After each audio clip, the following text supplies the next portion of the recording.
প্রথম প্রথম সবাই থাকবে, খুব ভিড় হবে চারপাশে, হাসি ঠাট্টা, আড্ডা, গল্প, খোঁজখবর, গুড মর্নিং, গুড নাইট ইত্যাদি।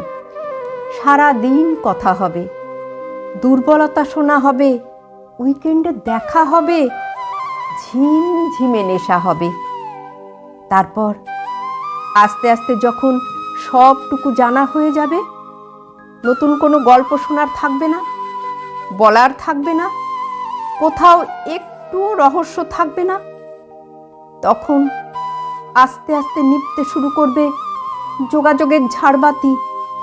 আর কথা হবে না, গল্প হবে না, no good morning, no good night. মাস কেটে যাবে, তারপরে বছর। চ্যাটবক্সে তাদের নামের পাশের ওই সবুজ আলোটা জ্বলবে আর নিভবে, আমরা দেখব। তবু আগের মতো তাদের সেই জ্বলা আর নেভা এই মাঝের অবস্থার শরিক হতে যাব না। প্রথম প্রথম অনেকে থাকে, ধীরে ধীরে ভিড় ফাঁকা হয়, পড়ে থাকে হাতে গোনা কয়েকজন, যারা আমাদের সমস্ত রহস্য উন্মোচনের পরেও সমান আগ্রহ নিয়ে পাশে থেকে যায়।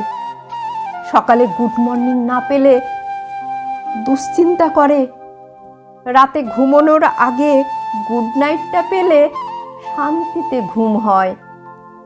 ঝিমঝিমে নেশায় কাঁধ বাড়িয়ে দেয়, আমরা তাদের কাঁধে মাথা রেখে বুঝতে শিখি, অনেকে নেই তো কি হয়েছে, এই কিছুজনই আমার কাছে অনেক।